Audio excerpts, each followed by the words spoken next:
public event this week, and she hasn't held a full-blown news conference in 274 days. Let's bring in the Democratic vice presidential nominee, Senator Tim Kaine of Virginia. Senator Kaine, the FBI released more documents about the investigation into Hillary Clinton's emails and a summary of her interview with the FBI. Let me just highlight what is new. She didn't seem to know what some classification marks even meant. She said she relied on staff to tell her what was classified. Archived emails were deleted even after a congressional committee requested them. And all she has really said about this is that it was a mistake to use a personal server. Don't the American people deserve a better explanation? Well, and I think, Martha, they've gotten a better explanation, because to add to what you just said, the reason these materials are being made public is that Hillary Clinton said, I want the public to see them. When Congress asked the FBI, give us your notes, Hillary said, yeah, that's great. Give them your notes, but let the American public see it. And what these notes demonstrate is in very significant detail why the FBI chose not to go forward with any additional proceeding. She did make a mistake, and she made it by deciding she wanted to use one device rather than multiple devices. She's apologized for that. She said it was a mistake, and she's learned from it. But these notes, which Hillary urged be made public, demonstrate clearly why the FBI saw no need for additional criminal proceedings. But Senator Kaine, if you contrast that on the other side, I'm saying just contrast the disclosure with a Donald Trump who won't even allow the American public to see his tax returns. Let's go back to Hillary Clinton. This is an issue that Americans care about.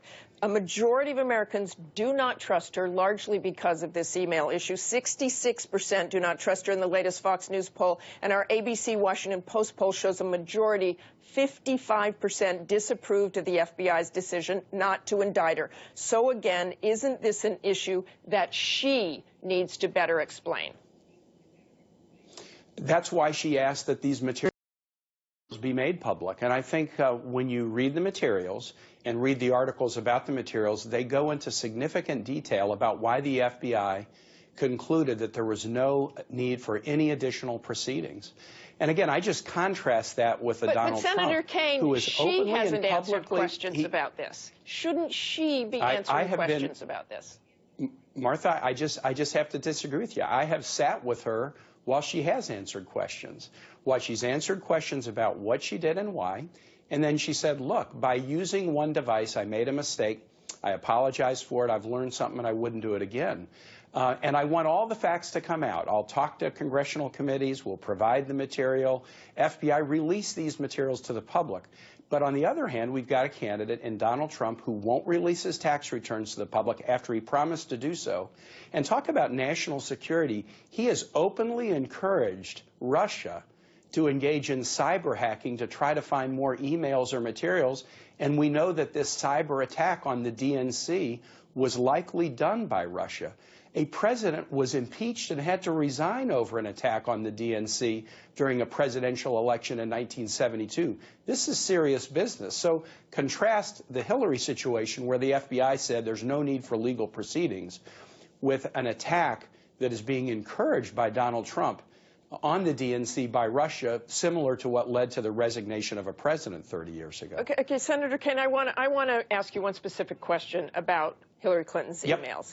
Let me go through a few specifics. From the very beginning of this, Secretary Clinton consistently said she never sent or received any material marked classified. We learned earlier this summer that is not true. But we did learn this week from her interview with the FBI, she couldn't even identify the C classification in an email, and consistently could not identify classified information in emails the FBI showed her. How could she make such definitive statements if she couldn't even recognize classified material? Well, remember, my recollection of the Jim Comey testimony before Congress was that there were emails that contained classified information that had been improperly marked. So when she received the email, the material that was classified, which is supposed to be flagged and identified as classified, in many instances was improperly labeled. Now, I'm on two committees in the Senate, the Armed Services and Foreign Relations Committees, where we do look at classified material. But we look at so much material, unless it is specifically pulled out and identified, it is difficult to know sometimes whether a statement or a paragraph is classified or not. And that's what she was saying. Unless it is identified in the way that it should be, it is difficult to know whether particular material is classified or not. Okay.